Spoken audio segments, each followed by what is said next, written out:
Di dalam tema Natal tahun ini kita mengambil satu tema, yaitu apa? Can man live without Christ? Apakah manusia bisa hidup tanpa Kristus? Kalau kita melihat ini adalah sebuah hal yang kita akan gumulkan bersama. Kenapa? Karena seringkali manusia lupa apa yang menjadi kebutuhan paling awal di dalam diri mereka. Banyak dari kita mendasarkan hidup kita tidak bisa hidup tanpa dua hal. Yang pertama, banyak dari kita merasa saya tidak bisa hidup kalau saya tidak punya keinginan. Ya, jadi sebagian orang berkata bahwa aku tidak bisa hidup kalau saya tidak punya keinginan. Kalau saya tidak bisa kaya, maka saya akan orang yang paling kasihan. Maka saya harus punya keinginan kaya. Kalau saya bisa kaya dan saya punya keinginan kaya, saya akan kejar kekayaan itu, maka saya pasti akan memiliki II di dalam hidup saya, yaitu memiliki meaning, memiliki akan arti dalam hidup saya. Maka tidak heran setiap buku-buku yang berbicara tentang keinginan, setiap buku-buku atau film-film yang menawarkan keinginan itu selalu populer. Salah satu film yang populer yaitu Doraemon. Doraemon pada saat punya lagu, aku ingin begini, aku ingin begitu, ingin banyak sekali, ya kan? Lagu itu mengajarkan bahwa apa? Anak-anak, punyalah keinginan.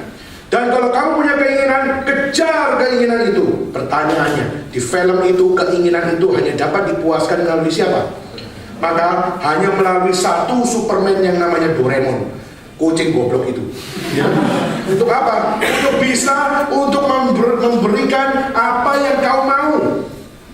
Saudara, apakah manusia hidup hanya berdasarkan kepada keinginan dan keinginan? Saudara, ini adalah satu dasar bahwa sebagian orang mendasarkan seluruh hidupnya hanya dengan keinginan.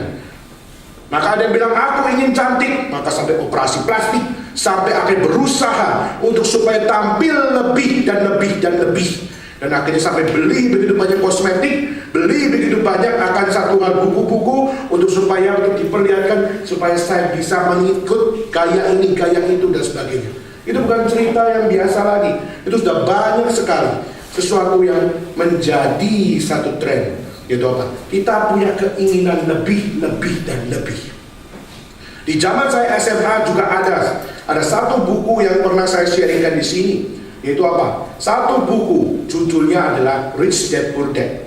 Yang tulis adalah Robert Kiyosaki. Siapa yang pernah baca buku itu? Yang lain baca apa? Doraemon ya. Ya. Robert Kiyosaki mengatakan apa? Kamu baru bisa menjadi orang kaya kalau kamu punya keinginan besar untuk kaya. Kalau kamu tidak punya keinginan besar untuk kaya, tidak mungkin kamu dapat menjadi kaya. Tapi pertanyaannya, mengapa kamu hari ini belum kaya? Mengapa kamu hari ini belum memperoleh kepenuhan di dalam keinginanmu? Salah satunya, karena kamu masih terjebak. Terjebak dengan apa? Salah satunya waktu itu yang membuat geger waktu kami lagi SMA adalah pendidikan. Pertanyaannya, kamu sekolah itu buat apa? Kamu sekolah itu, apakah dengan kamu sekolah bisa membuat kamu kaya? Apakah dengan kamu ambil S1, S2, S3, pasti kamu akan menjadi orang yang kaya? Apakah pendidikan mampu membuat saudara menjadi kaya? Robert Kiyosaki mengatakan tidak.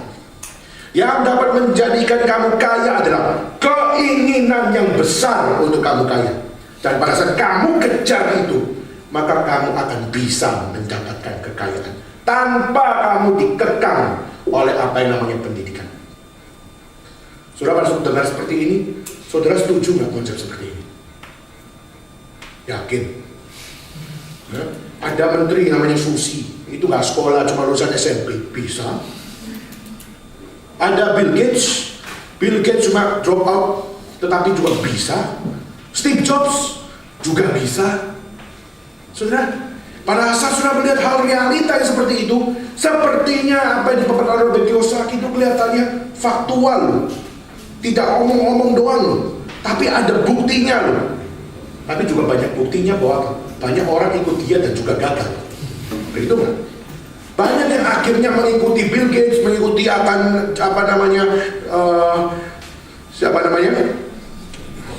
Steve Jobs, dan akhirnya mereka kiri juga, bokeh juga. Pertanyaannya adalah, apa yang terjadi di sini? Waktu itu zaman kami SMA, ada beberapa teman saya yang akhirnya mengatakan apa? Yes, buku ini menjawab apa yang menjadi keinginan saya. Saya ingin kaya, maka apa? Maka saya tidak mau lagi sekolah. Saya nggak niat sekolah kok. Akhirnya apa? Tinggalkan pendidikan. Waktu itu 4-5 anak akhirnya meninggalkan pendidikan SMA. Waktu itu saya kaget minta ampun. Hebat buku ini ya. Bisa bikin teman saya sampai melepaskan SMA-nya. Langsung kerja, langsung mulai colau, tanglaupan. Untuk apa? Untuk kerja ini, kerja itu, kerja ini, kerja itu. Saya tidak tahu betul tidak ini memang adalah konsep yang benar. Sampai pada saat 10 tahun kemudian saya ketemu dengan dia. Saya ketemu dengan 5 orang itu. Dan sungguh ada yang berhasil. Tapi cuma 1. Yang 4 sampai sekarang bokeh tabung. Dan waktu itu dia mengatakan, aku tuh waktu baca buku itu hatiku terkobar-kobar, hatiku berapi-api, aku ingin kaya, maka aku ingin dan kejar terus. Tapi akhirnya tidak aku dapatkan. Maka yang 1 ada yang berhasil. Maka saya hanya berkata apa? Kalau kamu tidak mau menjalani pendidikan, maka apa? Mungkin di saat kamu menjalani hidup kamu akan always gambling di dalamnya. Kenapa? Kamu tidak ada keyakinan di situ. Maka sebagian orang berpikir, saya tidak bisa hidup kalau tidak ada keinginan. Ini contoh. Bagian kedua, ada orang berkata bahwa apa? Saya tidak bisa hidup kalau saya tidak punya apa namanya kebutuhan atau needs, saudara. Saudara pasti punya kebutuhan, bukan? Hari ini saudara pasti punya kebutuhan. Nah, maka ada seorang psikolog Amerika namanya Abraham Maslow. Dia punya akan satu teori mengatakan ada 5 kebutuhan terbesar. 5 kebutuhan terbesar bagi manusia tidak bisa hidup tanpanya. Saudara setuju nggak setuju? Itu adalah yang terjadi dan faktual dan realitanya. Itu apa? Pertama, yaitu kebutuhan dasar untuk mempertahankan hidup secara fisik. Setiap manusia pasti butuh makan. Setiap manusia pasti butuh minum. Setiap manusia pasti butuh oksigen untuk bernafas. Manusia pasti butuh tidur untuk istirahat. Ya kan? Semua orang butuh itu. Coba saudara nggak makan 1 bulan, wah saudara pasti mukamu nggak mungkin senyum, saudara. Pasti akan mukanya merasa bahwa biu iila, waktu senyum. Kenapa? Karena sudah tidak makan, tidak minum, tidak ada tidur, maka semuanya itu nothing. Saudara tidak bisa hidup tanpa oksigen. Saudara tidak bisa hidup tanpa makan dan minum.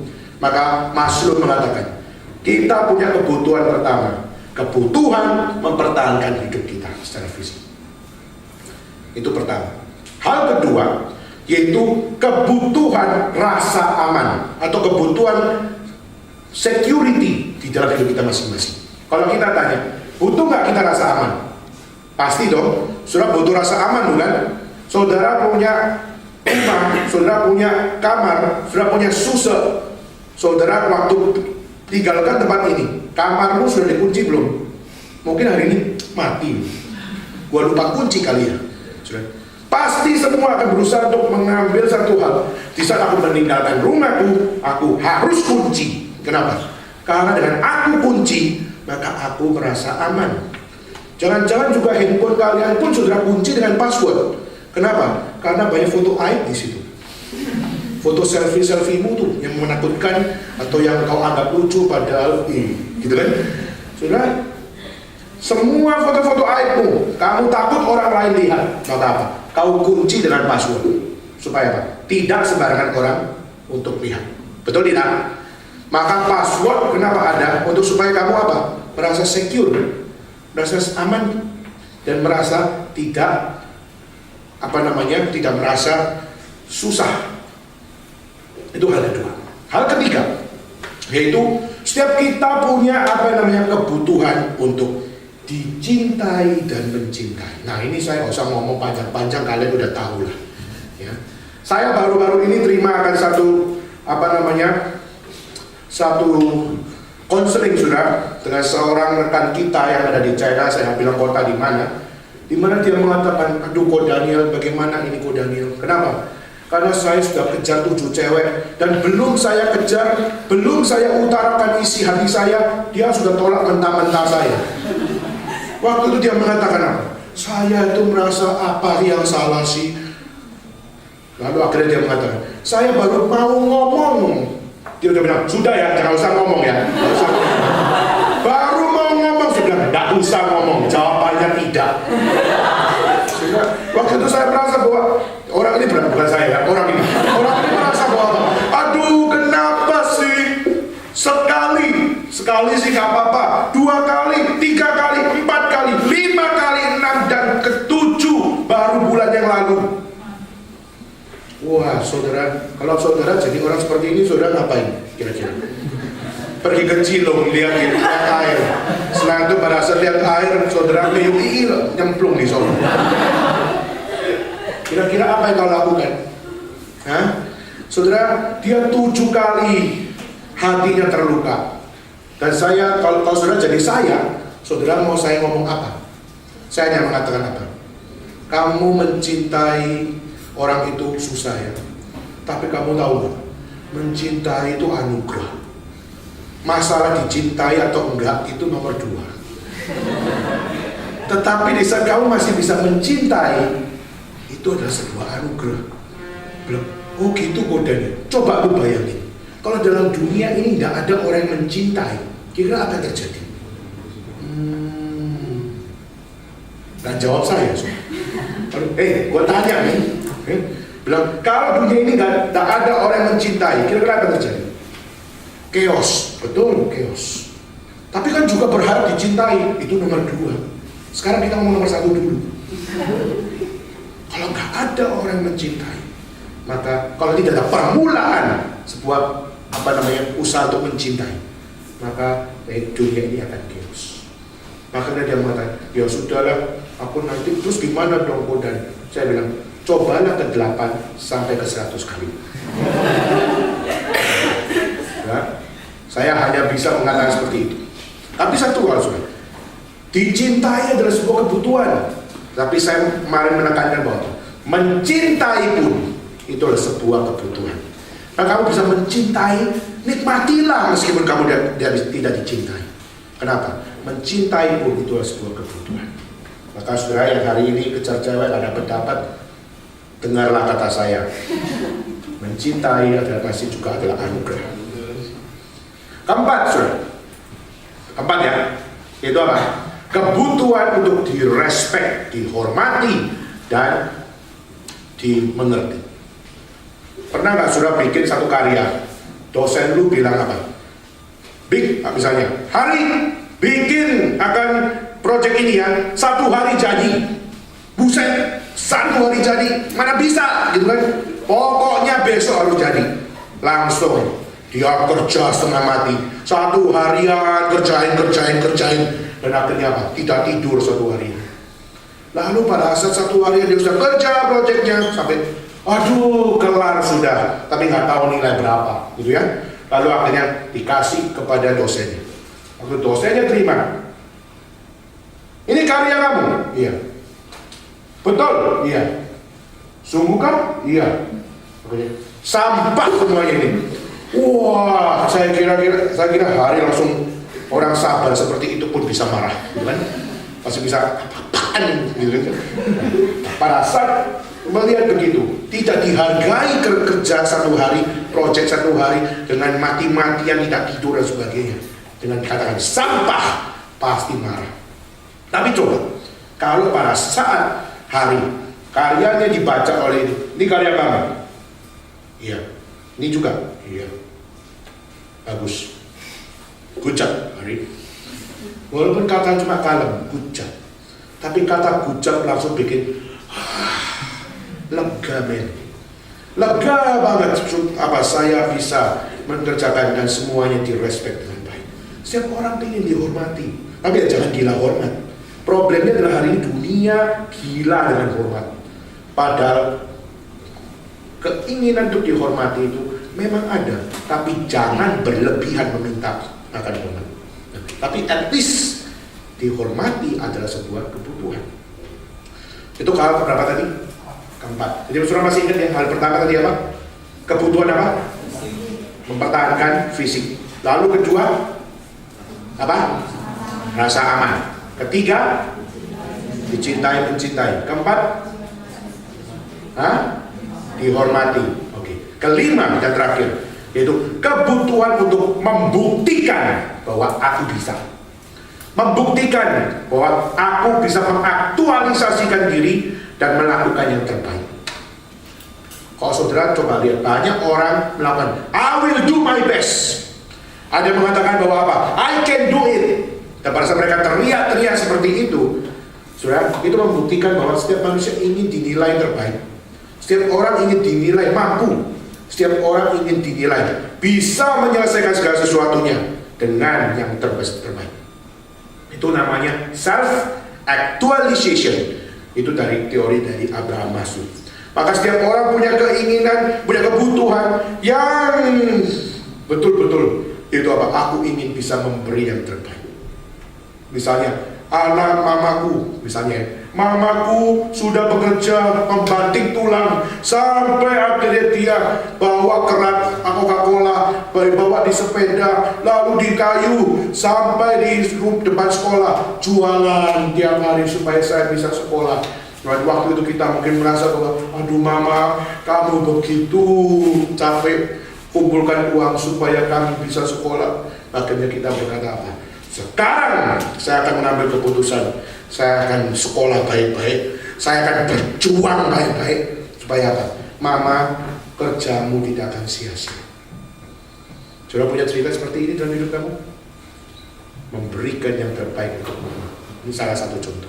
Ada juga yang memberikan terbaik untuk pacar. Ada yang memberikan terbaik untuk siapa? Orang yang kau kasih dan sebagainya.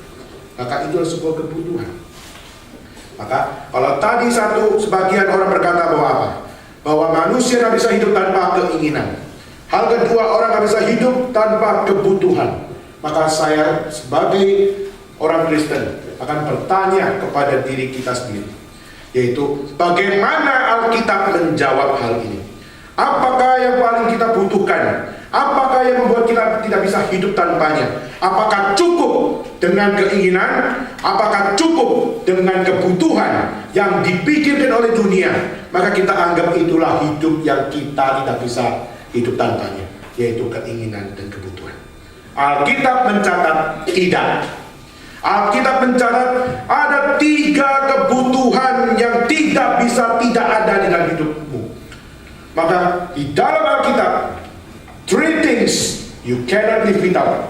Dan hari ini akan saya share dengan kepada saudara sekalian.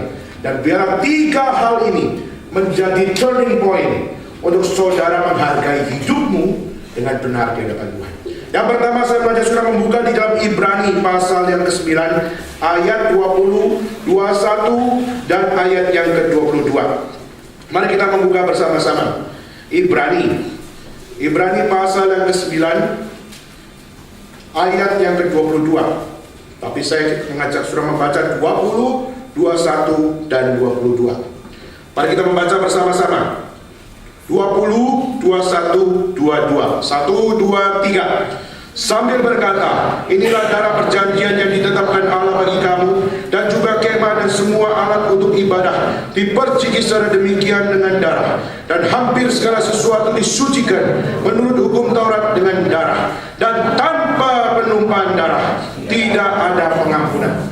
3 things you cannot live without. First, without shed by blood, there is no forgiveness to us. Tanpa ada penumpahan darah, tidak mungkin saudara dapat diampuni di dalam hidupmu. Mengapa kita butuh pengampunan? Kenapa kita butuh penumpahan darah? Bagaimana saya mengerti ini? Saudara, di dalam kitab Kejadian, saudara akan melihat satu fakta. Manusia adalah dicipta oleh Tuhan. Dan bahasa manusia dicipta oleh Tuhan. Manusia dicipta menurut peta teladan Allah. Dan manusia dicipta di dalam kemuliaan Allah. Tapi akhirnya manusia jatuh dalam dosa. Dan saat manusia jatuh dalam dosa karena makan buah pengetahuan baik dan jahat, akhirnya di situ manusia merasa malu. Kenapa? Karena manusia melihat tubuhnya, manusia melihat sesamanya di dalam ketelanjangannya. Akhirnya manusia berkata, aku malu. Dan akhirnya apa? Bersembunyi di balik pohon. Dan mereka juga merasa malu di hadapan Tuhan. Dan pada saat Tuhan berkata, Adam, di manakah kamu? Maka pada saat dia bertanya, di situ Adam berkata, aku di sini Tuhan. Saya malu, saya merasa diri telanjang karena saya makan buah pengetahuan baik dan jahat itu. Maka Tuhan berkata, siapa yang suruh makan?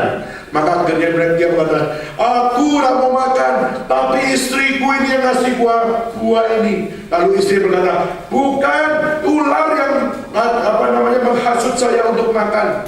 Maka di dalam circle ini kita melihat manusia sudah jatuh di dalam dosa. Manusia sudah tidak ada lagi kemuliaan Tuhan, dan manusia tidak ada lagi pengharapan di dalam hidupnya. Tetapi saudara coba lihat di dalam kitab suci dicatat, yaitu apa? Allah memberikan solusi. Allah memberikan pengharapan kepada Adam, kepada Hawa, supaya mereka tidak malu. Apa yang Tuhan kerjakan? Tuhan menumpahkan darah seekor binatang. Dan pada saat darah seekor binatang ditumpahkan, kulitnya dipakai untuk apa? Untuk menjadi the first clothes for human beings. Baju pertama dicipta untuk manusia. Maka sudah pada saat kita melihat the first designer of fashion, itu bukan Giorgio Armani, bukan Gianni Versace, bukan H&M, Zara dan sebagainya. Tetapi siapa? Tapi Tuhan. Tuhan yang mencipta the first clothes, the first fashion. Untuk apa? Untuk setiap Adam dan Hawa. Mereka bisa tidak lagi malu dengan ketelanjangannya.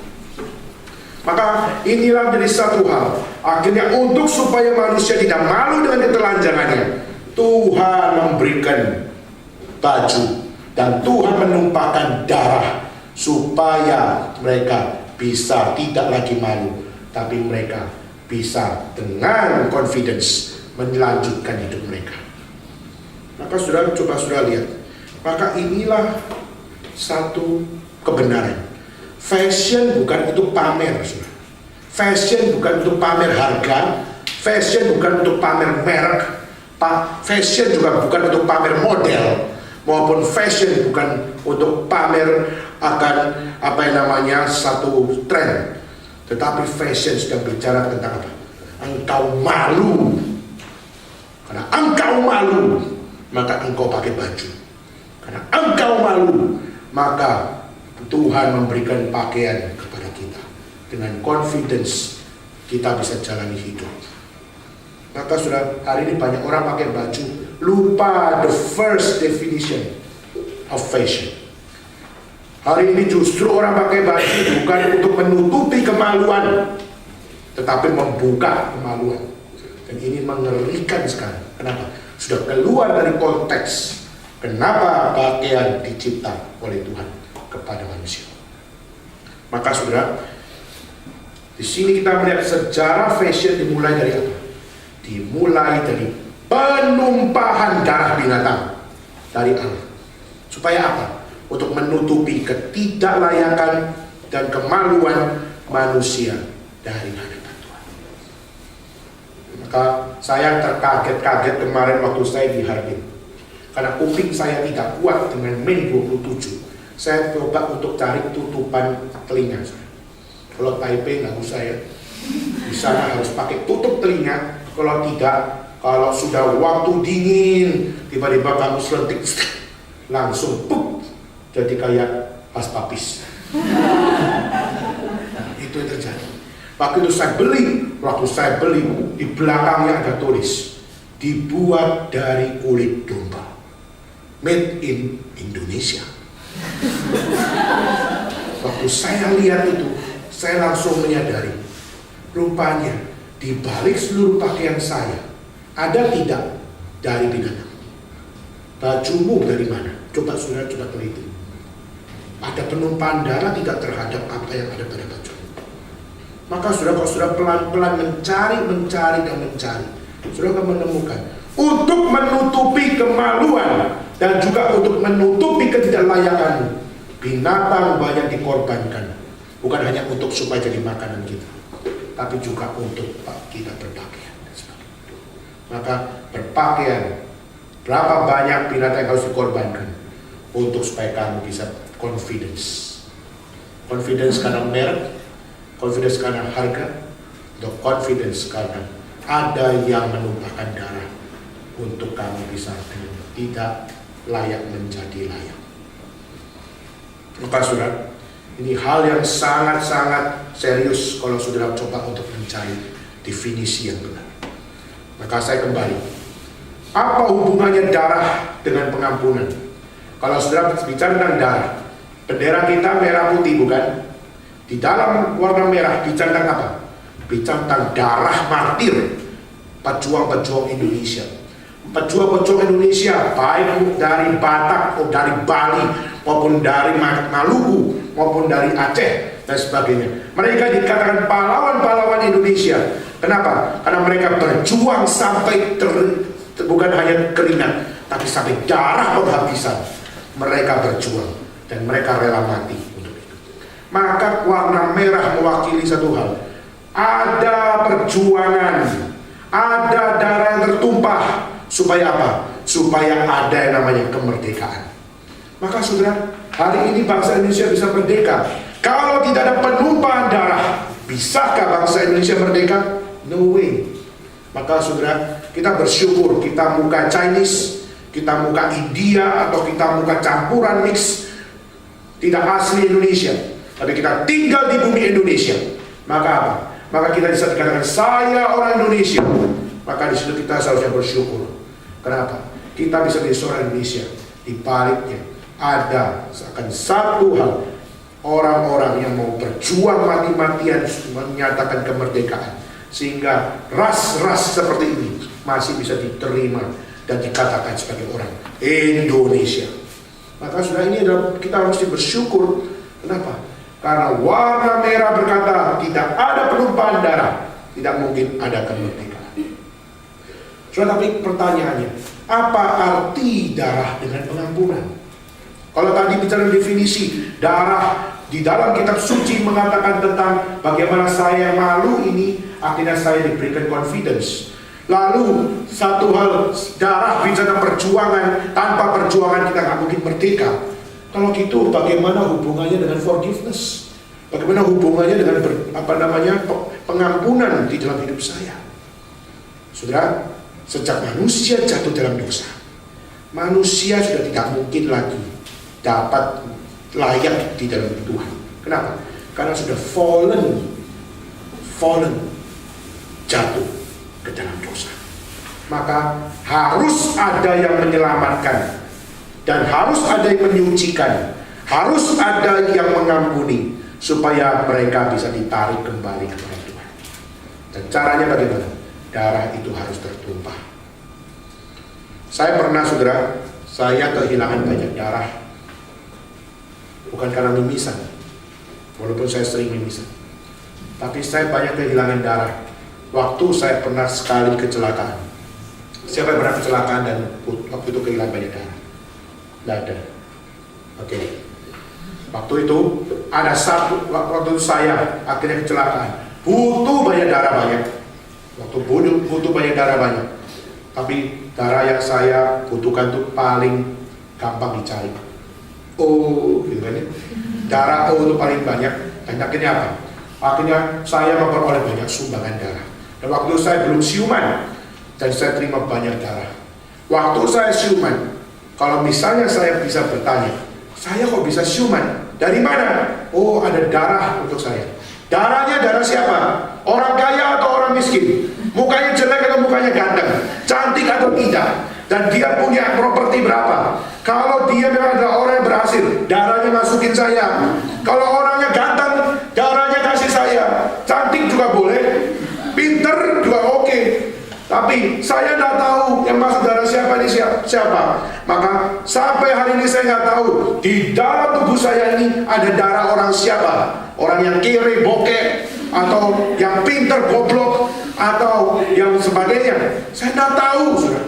Tapi yang saya tahu pasti, hidup saya waktu itu tidak ada jalan lain. Harus ada darah yang menyambung hidup saya, yang mengisi saya. Pertanyaan darah, siapa yang dapat memberikan hidup supaya saya bisa disambung lagi hingga saya bisa sampai hari ini bertobat dan bisa melayani Tuhan? Darah siapa yang bisa menyambung hidup saya? Maka sampai hari ini, mungkin kalau saya perkirakan, mungkin petani, mungkin yang memberikan darah kepada saya itu adalah pelacur. Mungkin yang memberikan kepada saya itu adalah orang yang mungkin adalah tukang sampah. Dan mungkin yang memberikan darah kepada saya adalah seorang ibu yang tidak punya apa-apa, cuma punya darah dan jual darahnya untuk memperoleh uang. Mungkin. Dan di saat kita melihat, rupanya hidup saya bisa tersambung karena ada darah orang lain yang tertumpah. Tapi itu adalah bukan seperti yang Tuhan lakukan. Kenapa? Kalau manusia waktu memberikan itu supaya apa? Supaya bisa memberikan donor darah, mereka masih punya sirkulasi darah lagi. Tapi kalau kita melihat Allah, Allah berbeda. Allah kenapa menumpahkan darah adalah karena ada yang harus dicabut dalam hidup, ada yang harus disucikan di dalam tubuhmu, dan ada yang harus diampuni, yaitu dosamu. Tuhan sangat peduli dengan kerohanianmu. Tuhan peduli dengan spiritualitasmu. Tuhan peduli dengan apa yang ada di balik hatimu itu. Tuhan sangat peduli. Dan karena dia sangat peduli, dia rela merelakan anaknya yang tunggal datang dalam dunia dan mati dan memberikan nyawanya supaya darah tertumpah, maka engkau dan saya bisa mengalami forgiveness. Pertanyaannya adalah, are you already forgiven? Itulah kebutuhan terbesar kita. Are you already safe by His blood? Maka ini adalah hal yang pertama, forgiveness. You already forgive. Baik. Inilah hal yang pertama. Hal yang kedua, saudara, saya masih sudah membuka di dalam Ibrani pasal yang ke-11. Ibrani pasal yang ke-11.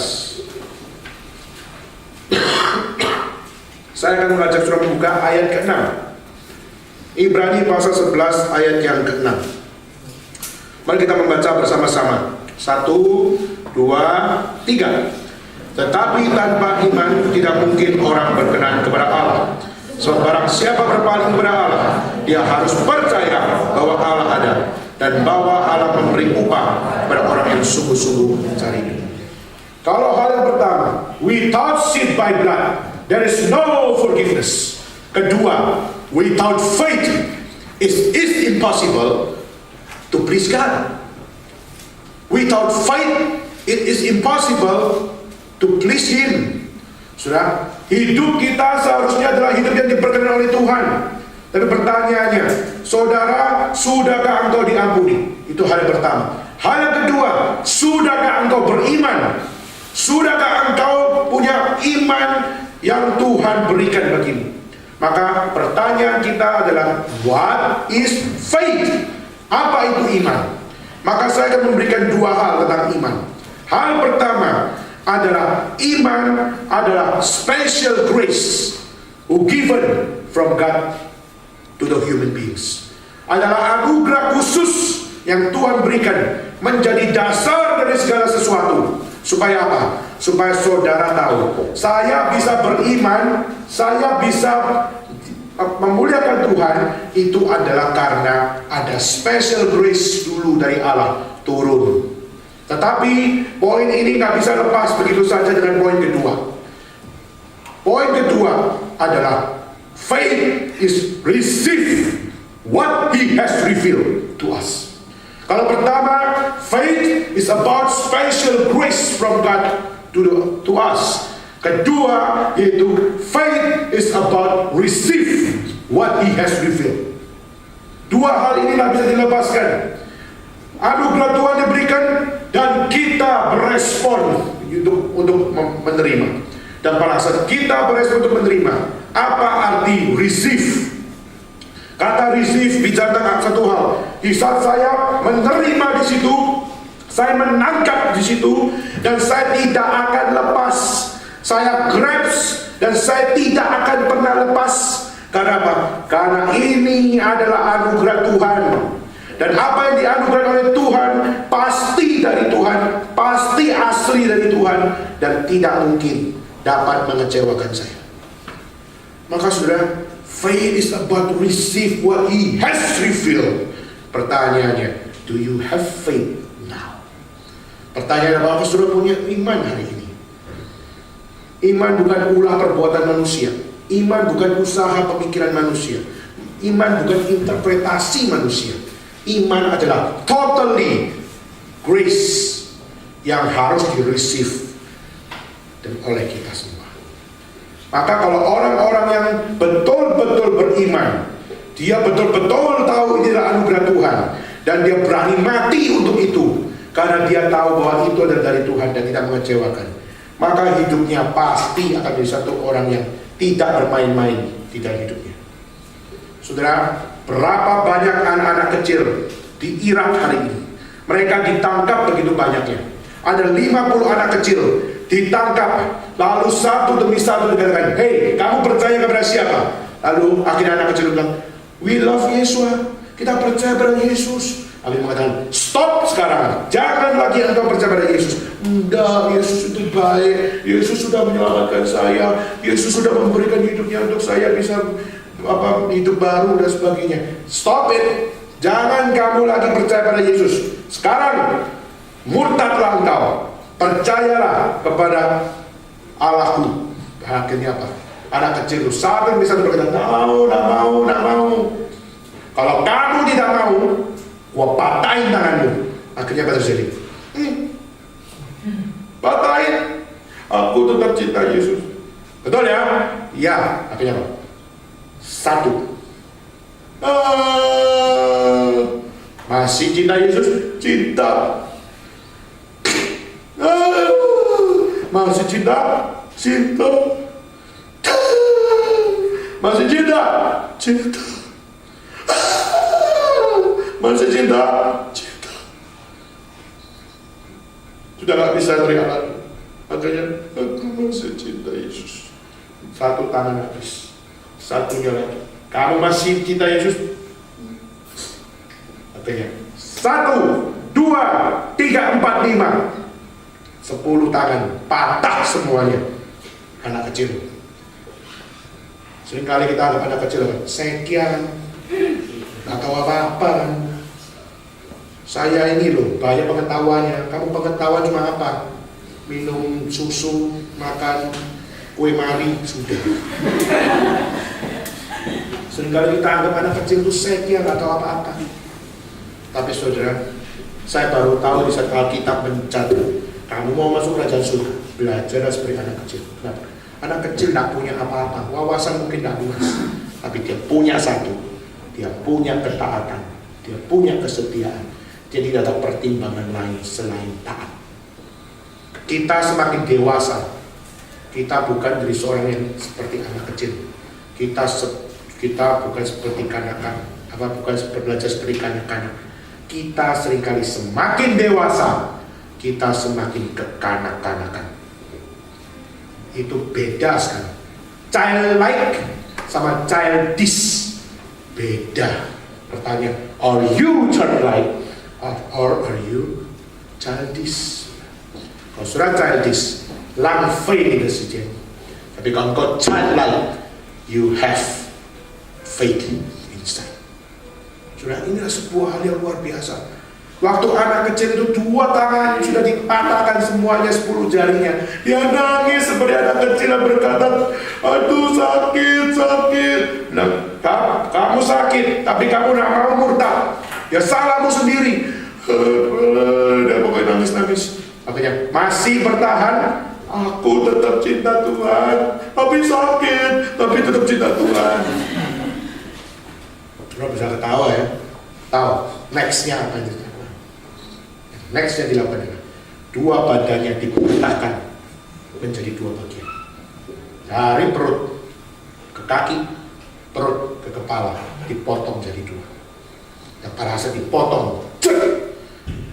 49 anak yang lain ngeliatin temennya diperlakukan seperti itu.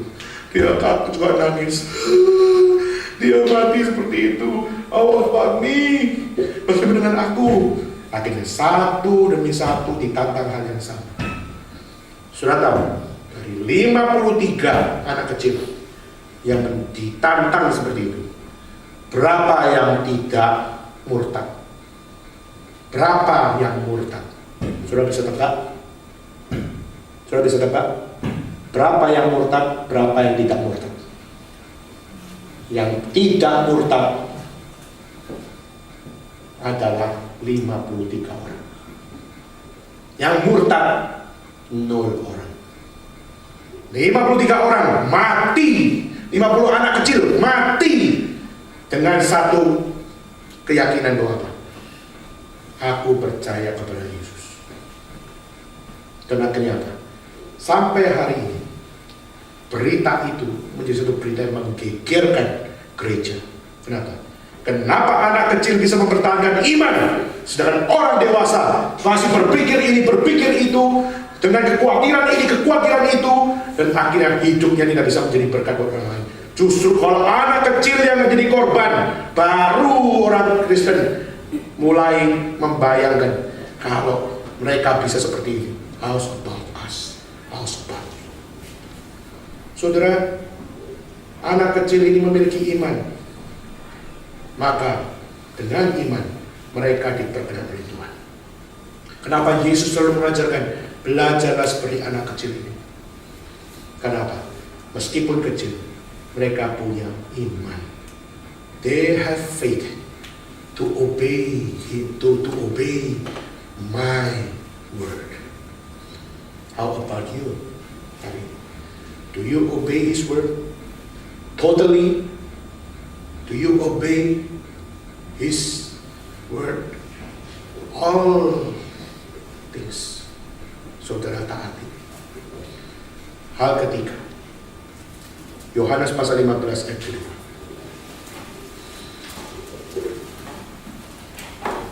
Yohanes pasal 15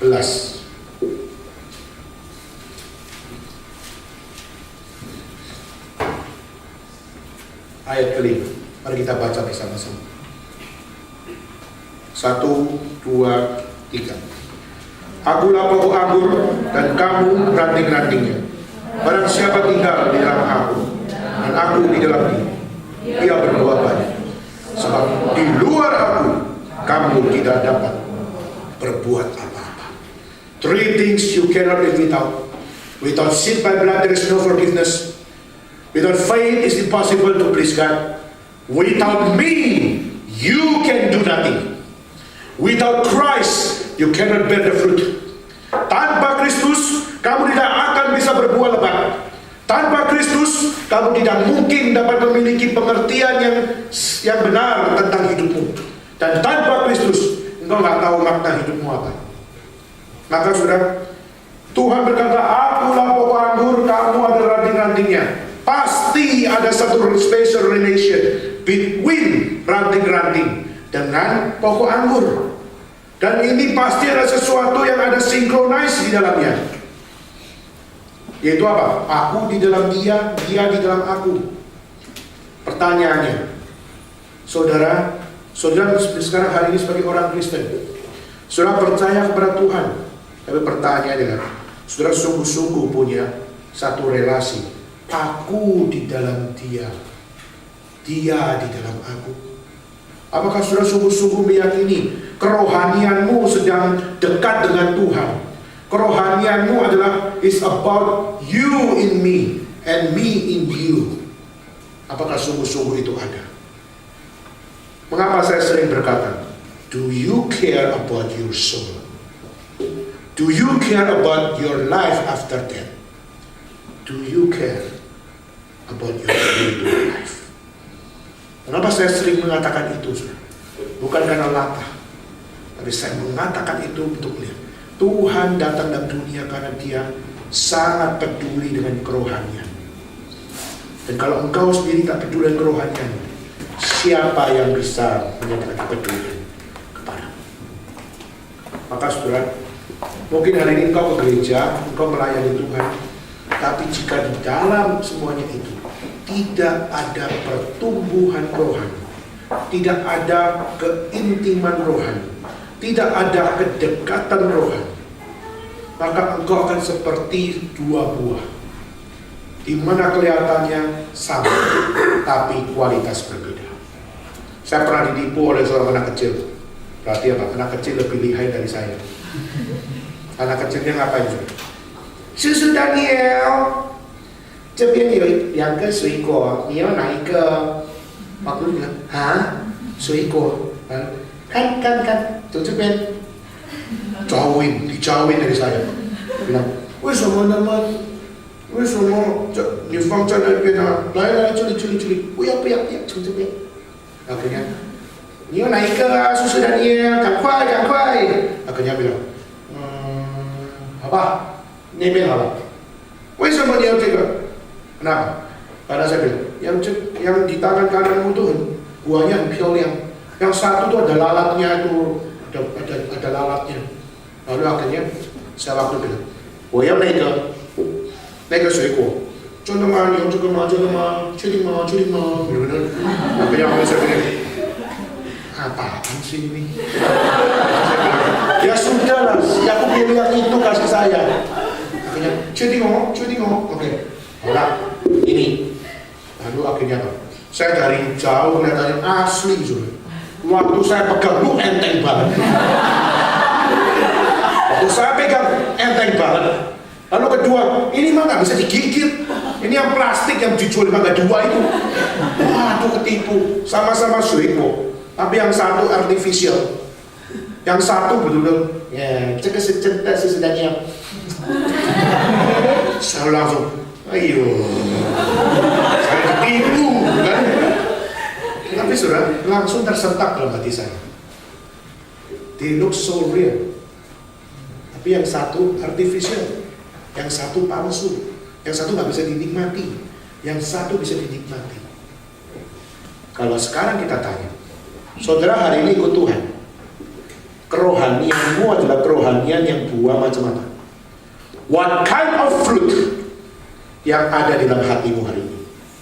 Apakah hatimu adalah hatimu yang fruitful, meskipun ada lalat berusaha untuk mengganggu engkau, tapi engkau tetap adalah the real one? Atau mungkin engkau mengharapkan tidak ada kesulitan, tidak ada yang namanya gangguan, tetapi pada saat bilang tidak ada kesulitan, tidak ada gangguan, tetap yang ada di dalam yang adalah kepalsuan. Sudah, tidak so real. Tapi yang satu original, yang satu artificial. Do you care about your soul today? Yesus berkata, without me, you can do nothing. Without me, you cannot bear the fruit. Maka kunci pertumbuhan rohanimu, kunci engkau bisa mencintai Tuhan lebih dan lebih, dan kunci di mana engkau bisa berbuah lebat, itu cuma di dalam spiritual kamu. Engkau sungguh-sungguh mengasihi Tuhan atau tidak, mengasihi Kristus atau tidak, mengasihi Dia atau tidak, mengasihi pokok anggur atau tidak. Tanpa itu tidak mungkin saudara bisa menjalani hidup dengan penuh buah. Maka hari ini saudara menjadi orang Kristen yang berbuah. Kalau saudara tidak mau taat kepada Kristus, tidak mau berserah total kepada Kristus, maka hidupmu tidak mungkin berbuah. Without me, you can do nothing. Maka ini adalah sebuah hal yang saya sharingkan kepada saudara sekalian. Kristus datang ke dalam dunia. Di dalam Natal kita melihat Kristus lahir di palungan, hidup sengsara, mati pun sengsara, tapi Dia bangkit dari kematian dan menyatakan bahwa akulah satu-satunya jalan, kebenaran, dan hidup. Dan di bawah kolong langit ini tidak ada satupun nama yang dapat membawa engkau selamat dan membawanya kepada Bapa, kecuali engkau kembali kepada satu nama, yaitu Yesus Kristus. Maka mengapa kita harus hidup di dalam Kristus? Karena hanya engkau menerima Kristus, maka engkau akan tahu inilah hidup yang Tuhan